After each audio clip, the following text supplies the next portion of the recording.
Hello everyone, मैं रूपांशी। बहुत दिनों बाद आज फिर से मौका मिला है कुछ बात को लेकर यहाँ उपस्थित होने का और अपने मत को व्यक्त करने का। बेसिकली आज का जो मुद्दा होगा वो नारी सशक्तिकरण होगा मेरा।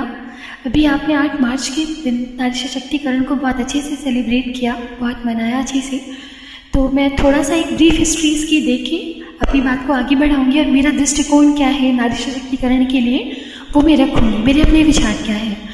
तो आपको पता है ये जो अंतर्राष्ट्रीय महिला दिवस है इसकी शुरुआत जो हुई थी बेसिकली ये 22 फरवरी के दिन हुई थी और इसका जो ओरिजिन है वो स्पेसिफिक रशियन क्रांति से आता है। रशियन रेवोल्यूशन जब भी हुआ था तो वहाँ की जो महिलाएं थी उन्होंने बहुत अच्छे से बहुत मोर्चा संभाला था।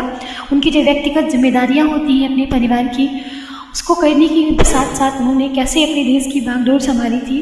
पूरे हड़ताल में, बंद में या जो भी स्वतंत्रता संघर्ष हुए थे वहाँ पे जाटशाही के विरुद्ध, उनमें उन्होंने कैसे किस तरीके से पार्टिसिपेट किया था।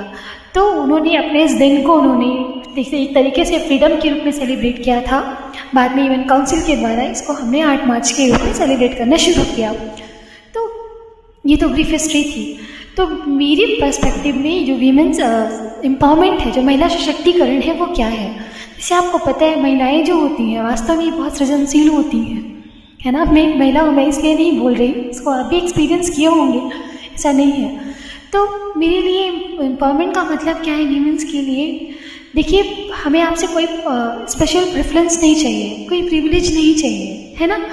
मतलब जैसे देखिए, मैं इतना सा कहूँगी कि जैसे आप किसी महिला को, जैसे बहुत सारे लोग होते हैं, मुझे लगता है किसी महिला को सम्मान देना है तो हम उसको बहन बना लें, अपनी सिस्टर बोल दें, बेटी बोल दें, है ना, माँ बोल दें या दोस्त बना लें। इस तरीके से हम उसके लिए अपना ग्रैटिट्यूड जो है वो व्यक्त कर पाएंगे। तो मेरा जो मानना है बहुत सिंपल सा है। देखिए, समाज की हर एक महिला आपकी बहन नहीं हो सकती है, आपकी मित्र नहीं हो सकती है, आपकी माँ नहीं हो सकती है। हर रिश्ते की एक सीमा होती है।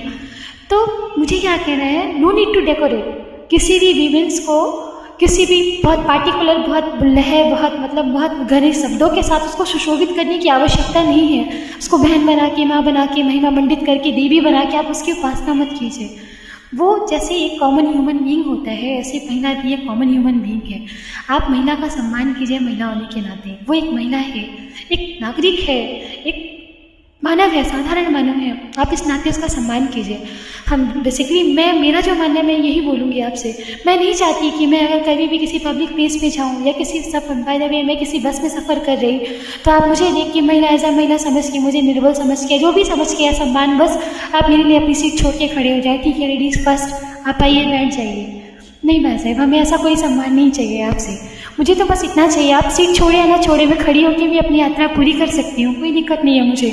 पर अगर कभी मुझे किसी पुरुष मित्र के साथ या किसी के साथ अगर मुझे बैठना पड़े साथ में तो मुझे असहजता ना महसूस हो, मुझे ऐसा ना फील हो कि मैंने घर से निकल कर कोई गलती कर दी है या मैंने अपनी बातों को रख के गलती कर दी है। मुझे भी शायद घूंघट में होना चाहिए या फिर शायद मुझे भी बुर्का पहन के रहना चाहिए, मुझे ऐसा ना फील हो। या फिर मेरे घर वाले जिन्होंने बहुत शिद्दत के साथ मुझे निकाला है पढ़ने के लिए या बड़ा करके उन्होंने मुझे भेजा है, तो उन्हें बार बार इस बात का डर ना सताए कि है ना मेरी बच्ची सेफ लौटेगी या नहीं लौटेगी, इस बात के लिए। तो मुझे आपसे बस इतनी सी सिक्योरिटी चाहिए आप लोगों से।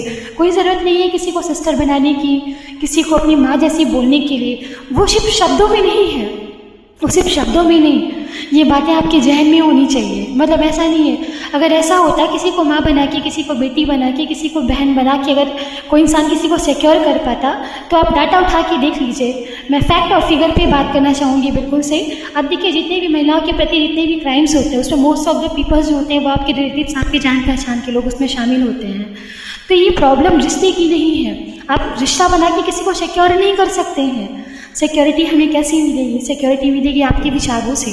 आप अपने विचार पवित्र रखिए। आप किसी को इसलिए सम्मान नहीं, क्योंकि जैसे अभी आप कहते हैं ना, आपके अपने घर में अगर आपकी बहन है या जो भी है आपकी बहन है, आपके घर में जो भी लोग हैं, उनको तो कभी भी असहजता महसूस नहीं होती ना आपकी उपस्थिति से। तो कभी बाहर किसी पब्लिक प्लेस पे अगर जहाँ पे बहुत सारे जैसे आप जैसे लोग अगर मौजूद है वहाँ पे अगर किसी महिला की उपस्थिति होती है तो फिर उसे असहजता क्यों महसूस होती है? नहीं होनी चाहिए।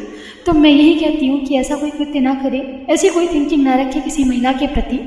आप समाज के, हम सभी भागीदारी हैं, हमारी बराबर की रिस्पॉन्सिबिलिटी है अपने समाज के लिए, अपने देश के लिए। हम सभी अपने अपने तरीके से अपना योगदान देते हैं। और महिलाओं के लिए मैं अपनी सहेलियों के लिए, अपनी दोस्तों के लिए, अपनी बहनों के लिए भी कुछ कहना चाहूँगी। देखिए, हमें क्या करना है ना, हमें एक्चुअली मॉडर्नाइजेशन और वेस्टर्नाइजेशन के बीच का फ़र्क बहुत अच्छे से समझना होगा, है ना।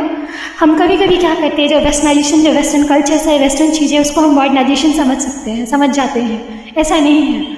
मॉडर्नाइजेशन क्या होता है? मॉडर्नाइजेशन अपनी थॉट से होता है, अपनी कल्चर से होता है। मॉडर्नाइजेशन क्या है? किसी भी चीज़ की जब आप लॉजिकल नहीं, जब आप रैशनल होकर चीज़ों को सोचते हैं, समझते हैं, उस पर तर्क करते हैं, कुतर्क नहीं, तब आप मॉडर्न होते हैं। ठीक है, आपकी भाषा, आपके लहजे, आपके पहनावे आपको मॉडर्न नहीं बनाते। पार्टिकुलर किसी कल्चर को फॉलो करके हाँ आप वेस्टर्नाइजेशन कर सकते हैं, आप वेस्टर्न हो सकते हैं, आप उनकी थॉट्स को पकड़ के, है ना, पर आप मॉडर्न नहीं हो सकते। मॉडर्न होने के लिए आपको अपने परिवेश में, अपनी संस्कृति के हिसाब से, अपने जो भी आपके समाज की जो डिमांड है उसके हिसाब से आपको अपनी थॉट्स को रैशनल बनाना होगा, तब आप मॉडर्नाइज होंगे, जो मुझे कहना है। और औरतों के लिए जैसे एक बहुत बहुत बुरा, तो मैं बोलूँगी इस बात को, बुरा तो नहीं कहना चाहिए, पर फिर भी एक बहुत जाना माना जुमला माना जाता है लड़कियों की, लेकिन लड़कियां बहुत इमोशनल होती हैं। तो मैं ये कहना चाहूँगी, डियर गर्ल्स, आप इमोशनल नहीं हो, आप इमोशनल इंटेलिजेंस हो। आप अपने इमोशंस को, आज वास्तव में पूरे वर्ल्ड को इमोशंस की ज़रूरत है। आप शासन प्रशासन की बात कर लीजिए, कहीं भी बात कर लीजिए, आप टीचिंग प्रोफेशंस की बात कर लीजिए या घर संभालने की बात कर लीजिए, हर जगह क्या चाहिए? संवेदनशीलता चाहिए हमें। हम कहते हैं ना कि हमारा समाज बहुत असंवेदनशील हो गया है, हमारे अंदर बहुत रिजिडिटी आ गई है। तो वास्तव में आपके अंदर एक जो नारित्व का जो गुण है, जो एक सहनशीलता है आपके अंदर, जो संवेदनशीलता है, जो नारित्व है, वो आप उसका आप कंट्रीब्यूशन कीजिए। आप किसी के लिए घूंघट की आड़ से दिन भर का श्रृंगार होता है या दीदार होता है, आप इसके लिए नहीं है। You are just not a beauty product actually. I have already told you so many time this. आपको अपनी वैल्यूज समझनी होगी।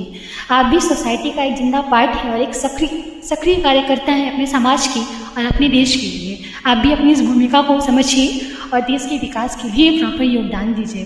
बहुत बहुत शुक्रिया। उम्मीद करती हूँ मैं जो कहना चाहूँगी मैं अपनी बातों को रख पाई होंगी। बहुत सारी कमियाँ भी होंगी, क्योंकि कोई भी इंसान या कोई भी विचारधारा, कोई भी व्यक्ति कभी भी परफेक्ट नहीं होता है, उसको परफेक्ट बनाना पड़ता है, संघर्ष करना पड़ता है। हम सब परफेक्ट हो जाएंगे फिर हम सब पॉइंट बन जाएंगे, तो हम गॉड तो नहीं है, बट हाँ हम कोशिश कर सकते हैं, क्योंकि हमारे अंदर केवल एक कमियाँ नहीं है जिसको दूर करते ही हम तुरंत फरिश्ता बन जाएंगे, ऐसा तो है नहीं। बहुत सारी कमियां हैं हमारे अंदर, मेरे अंदर है, आपके अंदर है, सबके अंदर है। पर अगर हम थोड़ा थोड़ा उस पर सुधार करेंगे और पॉजिटिवली सोचेंगे तो वास्तव में हम बहुत अच्छा कर सकते हैं। तो अपने इन्हीं विचारों के साथ मैं अपनी बात को विराम दूंगी और आप अपनी व्यूज़ कमेंट के माध्यम से रखिए, जो भी जैसा हो। बहुत बहुत शुक्रिया आप सभी का, धन्यवाद।